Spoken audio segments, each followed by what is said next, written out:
Esto está el doctor Oscar Jerez, abogado, porque esto tiene que ver con algo que ocurría ayer, en donde una determinación en un juicio que se inicia ya por 2019 contra una ART termina impactando en un embargo contra una empresa pesquera exportadora de Mar del Plata que da de manera directa empleo a más de 200 personas por 5 millones de dólares. De un señor que tuvo un accidente lamentable y triste a bordo de un barco, por el cual ya había cobrado una indemnización. Pero para entender mejor esto, que es parte central de lo que hoy es el riesgo argentino, conversamos con el doctor Jerez. Oscar, buen día, ¿cómo va?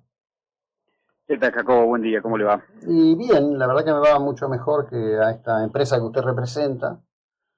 Y me gustaría que nos ilustre del contexto y por qué algo que ocurrió en 2019, que tuvo un pago indemnizatorio por vía legal ordenada, hoy tiene una segunda condena con una inmovilización, un secuestro, me atrevo a decir, económico de la empresa por parte de un juzgado nacional, de los denominados nacionales de trabajo. Sí, son temas por ahí un poco técnicos, pero voy a tratar de ser lo más claro posible. Ténganos fe a los de a pie que vamos a entender, ténganos fe. Bueno, el tema es así, la ley de riesgo de trabajo ha tenido innumerables reformas, pero una de las últimas reformas, que data del gobierno de Macri, donde instituyó, digamos, de forma obligatoria el paso previo por las llamadas comisiones médicas. Estas comisiones son organismos estatales que tienen por objeto básicamente determinar la incapacidad de los trabajadores en caso de accidentes, y ahí mismo, una vez determinada la incapacidad, se hace el cálculo indemnizatorio. Hay una fórmula que se aplica, que está prevista en la ley de riesgo de trabajo. Entonces, una vez que se determina ese monto, el trabajador tiene la opción, digamos, de aceptar o no ese monto. La ley lo que le da la posibilidad es de aceptar esa indemnización, que se denomina tarifada porque responde a una tarifa, que lo da la fórmula. Puede también optar, digamos, por las normas del derecho común o del derecho civil, o sea, reclamar una reparación integral. ¿Cuál es la diferencia entre la reparación integral y la tarifada? Bueno, la tarifada, lógicamente, es el monto que arroja el cálculo que por la aplicación de la fórmula. El integral le permite a la víctima reclamar no solamente el daño económico, sino también los llamados daños extrapatrimoniales, es decir, daño psicológico, daño moral, daño a la vida social, en fin, toda una cantidad innumerable, diría yo, de rubros indemnizatorios. Que lógicamente todos, o gran mayoría, digamos, opta por esta vía porque tiene una expectativa de cobrar muchísimo más que lo que puede dar la fórmula matemática, donde si bien han sido reforzadas hoy a través de las distintas reformas que ha tenido, porque no es solamente lo que arroja la fórmula, sino también tienen una serie de aditamentos, digamos, que contribuyen a hacer una indemnización más elevada. Pero igual, hay una diferencia, sobre todo si vas a la Justicia Nacional del Trabajo. Que puntualmente con respecto a este tema uno se pregunta, pero escúchame, el trabajador era de acá de Mar del Plata, la empresa es de Mar del Plata, se accidentó en un barco de Mar del Plata. ¿Por qué están reclamando en la Justicia Nacional del Trabajo? Bueno, eso es donde ya empiezan las irregularidades, ostensibles irregularidades de lo que es la justicia, sobre todo en Buenos Aires, la Justicia Nacional del Trabajo. Porque demandan también a la ART, en este caso era Galeno, que para colmo de males es una ART que ha sido liquidada. Hoy por hoy ya no funciona ART como ART, justamente la condujo a la quiebra, ni más ni menos que el tema de los accidentes de trabajo. Hoy ya no opera, entonces ¿qué pasa? Demandan a la empresa y demandan también a la ART. Y la ART, por lo general, Galeno y muchas otras, tienen domicilio en Capital Federal. Entonces hay una norma que no es tampoco tan clara, pero que básicamente le da la opción al trabajador para reclamar ante el juez del domicilio donde trabaja, que hubiese sido Mar del Plata, el domicilio de la demandada, que hubiese sido Mar del Plata, sino también, dice, el domicilio de alguno de los demandados. Y como uno de los demandados era la ART Galeno, inician la demanda siempre en el fuero de la Justicia Nacional de Trabajo. Pero lógicamente lo hacen adrede, es decir, todo esto todos lo sabemos porque saben que es un fuero absolutamente permeable a cualquier tipo de reclamos y a cualquier tipo de indemnizaciones, por extravagantes que sea. Sí. Es decir, realmente es un tema que es lapidario para las empresas si les llega a caer un juicio ahí. En cualquier instancia, porque es tanto en primera instancia como en segunda instancia, por supuesto que hay honrosas excepciones, pero generalmente eso conduce a arbitrariedades como esta. Porque fíjese usted, Estamos hablando de una persona, está bien, fue un accidente grave, ¿no? Perdió una mano en una operación, una operación de pesca. Bueno, de eso tampoco no vamos a descubrir nada, porque sabemos que la pesca, por la OIT, dice que es una de las profesiones más peligrosas del mundo y de los que registra mayor índice de mortalidad. Pero esto, de todas maneras, no justifica en modo alguno una persona que perdió una mano que esté pagando casi 5 millones de dólares, porque esto es una locura. Pero además, y esto es una cosa que también hay que puntualizarlo, que la demanda, que la sentencia, digamos, es desastrosa, porque no puedo calificarlo de otra manera. Es una demanda donde, primero, no resuelve cuestiones esenciales que fueron planteadas. Una de ellas es que, como este trabajador había cobrado esa indemnización, digamos, en sede administrativa, porque cuando la comisión médica le determinó la incapacidad, él recibió exactamente 15.155.850 pesos al mes de agosto, creo, si no me equivoco, del año 2021. Eso, desde el punto de vista jurídico, implicaba para el trabajador, digamos, cerrar la vía civil, porque aceptó la indemnización tarifada y la cobró, y se la depositó la RT en ese momento. Galeno se la manda a una cuenta. O sea, en esto hay una estricta fiscalización, no es que le dan el dinero ahí o le dan un cheque, va directamente a la cuenta. Eso son pruebas que además están agregadas a la causa, no voy a decir nada que no está adentro de la causa. Claro. Bueno, pero sin embargo, cuando tanto la RT como nosotros opusimos una excepción diciendo, mire señor, este hombre ya cobró, ya hizo opción hace varios años atrás, no tiene habilitada la vía. Bueno, por supuesto la justicia dijo otra cosa, pero lo peor es que tampoco se resolvió esto, es decir, no hay una decisión concreta acerca de esto. Esto es un punto, digamos, una de las tantas fallas que tiene. La otra falla es que nadie sabe cómo llega a ese monto, porque inclusive, para más o menos tener una idea aproximada, existen fórmulas, más allá de la ley de riesgo de trabajo, también que emplea la justicia civil, para calcular, digamos, cuánto es lo que recibiría una persona en caso de un accidente que le acarreará una pérdida de la capacidad laborativa. Entonces eso hay toda una fórmula, que no viene al caso, ni sería tedioso decirlo, que el juez tiene una guía, una pauta, digamos, para fijar la indemnización. Acá no sabés cómo llegás a ese monto. Es decir, el monto en pesos, esa es una cifra que no, incalculable, porque estás hablando de casi 6.000 millones, para ser número redondo, 6.000 millones de pesos. Eso hoy representa, ya le digo, más o menos son casi 5 millones de dólares, 4 millones y pico. Pero no se sabe cómo se llega. O sea, acá no hay discriminación de montos, de rubros indemnizatorios. Es un monto que toma al azar el juez que decide. ¿Quién es el juez? Sí. ¿Quién es el juez? El juez es el doctor Lougarro, creo. O Lugarro, no sé. Ese es el juez titular del Juzgado Nacional número 38. Qué lindo, ¿no? Porque además gozan de una increíble impunidad, ¿no? Si salimos a hacer una encuesta en la calle, no acá, en Capital Federal, nadie sabría exactamente quién es, ¿no?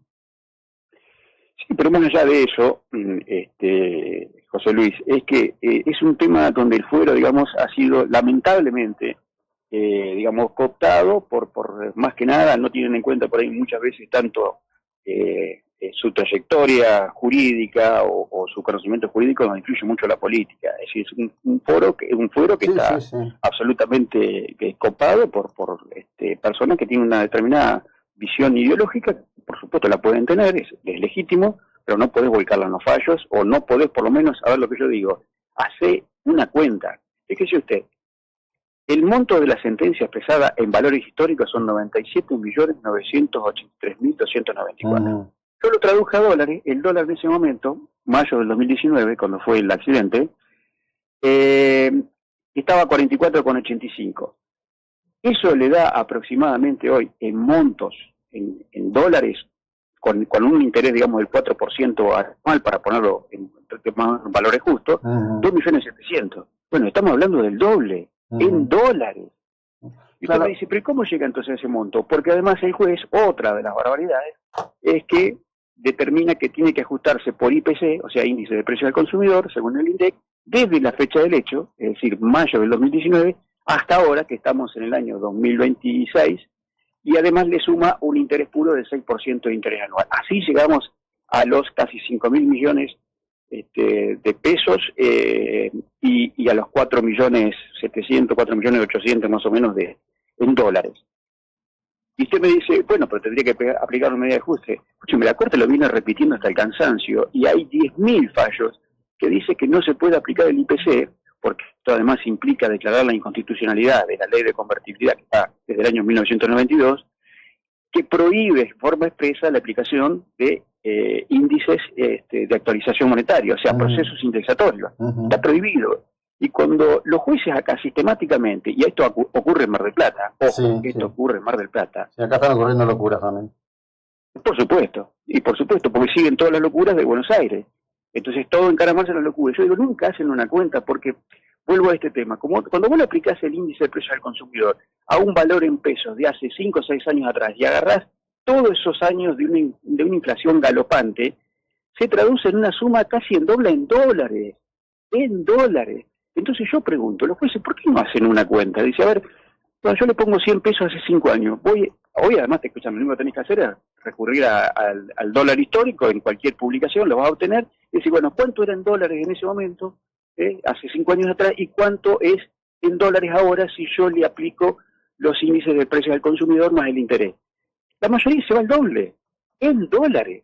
O sea, no solamente es una condena millonaria y es significativa, sino que es un negocio financiero fabuloso, ni que vos hubiese tenido toda esta suma de dólares y hubiese sacado lo que vos hoy podés obtener a través de una sentencia. Entonces, vuelvo a la pregunta, nadie hace una cuenta, más allá que tendrías que seguir lógicamente los lineamientos de la Corte Suprema de Justicia de la Nación. Lo repitió hasta el cansancio, inclusive la Corte integrada con jueces.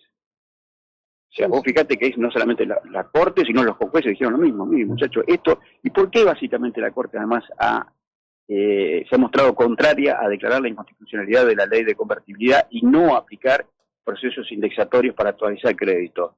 Dice, porque esto es una cuestión de política económica. O sea, en su momento, el gobierno, que en ese momento sancionó la ley de convertibilidad, en la época de Menem, dijo, bueno, instauró todo un programa económico y esto tenía que estar acompañado por una imposibilidad de indexación, porque si no se va todo al diablo. Bueno, esto estamos repitiendo la historia, ¿no? Ahí una vez se dice, alguien que la historia no solamente se repite, sino que se obceca. Bueno, este es un caso, ¿no? Sí.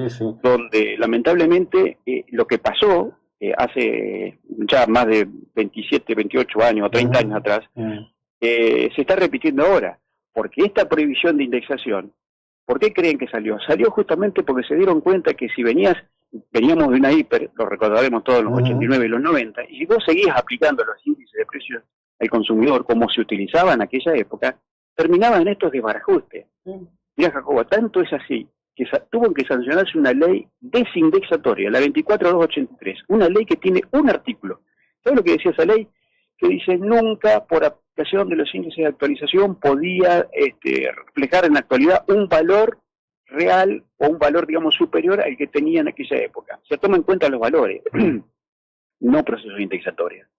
Y bueno, y esto se siguió aplicando, o sea, hay un desconocimiento absoluto de un poco de lo que es la historia, además del desconocimiento jurídico y sobre todo la prudencia. Porque los jueces cuando emiten un pronunciamiento, yo se lo escuchaba decir a un viejo juez, de esos que uno añora que estuvieran acá, precisamente un juez de trabajo, dice, un juez cuando emite un pronunciamiento tiene que ver cuáles son los efectos que produce eso. O sea, cuál es la secuela que puede originar cuando vos volcás en una sentencia un determinado, decidís una cuestión, que no solamente va a afectar ese caso, sino que probablemente va a afectar a otro. Bueno, acá fue lo que pasó. En un tribunal sacó una sentencia donde aplicaron el IPC, se transformó en una condena millonaria, bien para otra empresa, en ese momento más de 400 millones de pesos, que era impagable, una empresa que estaba al borde de la cesación de pago.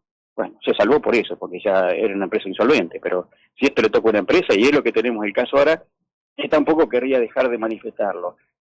Que traba las cuentas de un banco, una empresa que tiene más de un centenar de personas que trabajan. Yo le pregunto, y me gustaría que a ver el juez respondiera, ¿cómo hace esta empresa para pagarle el salario a los 150 empleados que por lo menos tiene que pagarle? Porque tiene todos los embargos, trabaja en todas las cuentas. La mandás a la quiebra. Sí, bueno, pero a ver, esto expresa el grado de abstracción del hecho, completamente, además de la locura esta.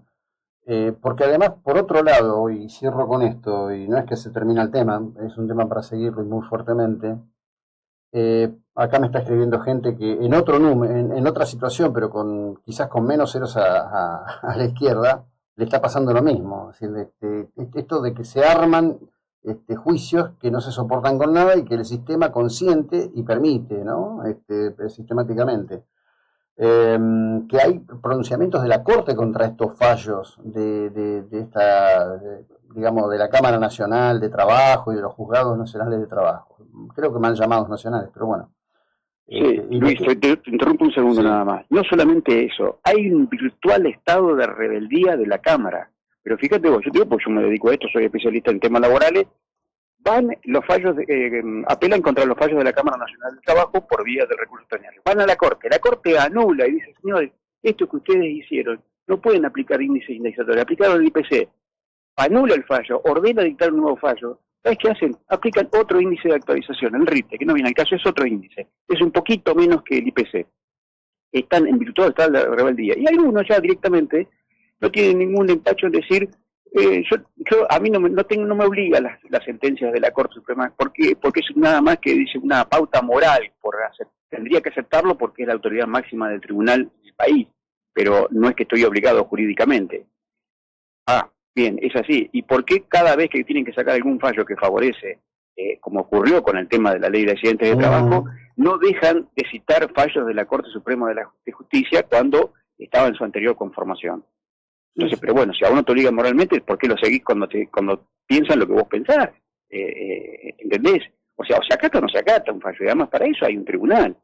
Es una forma disimulada de decir, yo hago lo que se me antoja, diciendo que a mí no me obliga nada más que moralmente un fallo de la Corte. Sí, bueno, pero... En la reforma hay un artículo que dice que los jueces tienen la obligación de acatar la doctrina emanada de la Corte Suprema de Justicia de la Nación. Sí. Bueno, esperemos que esta reforma, que me parece que tiene contenidos importantísimos, sobre todo en este aspecto, empiece a abrir, ¿no? Realmente, además, por otro lado, la verdad que sería interesante una definición de fondo de la Corte en estos temas, ¿no? De manera que lo pueda hacer la Corte perfectamente. Pero bueno, Oscar, lo seguiremos conversando, lo estamos poniendo en atención de nuestra audiencia y espero que esto se replique mucho porque me están escribiendo colegas tuyos que tienen situaciones similares, pequeños empresarios que están atravesando estos temas. Hoy es un drama social, es un drama social provocado por actores que viven en un mundo distinto, que nos sacude a todos nosotros los de a pie, los del común. Muchas gracias por tu tiempo y la ilustración de este tema, muy amable. Bueno, gracias. Bueno, el doctor Oscar Jerez, esto afecta a una empresa impecable, porque es impecable.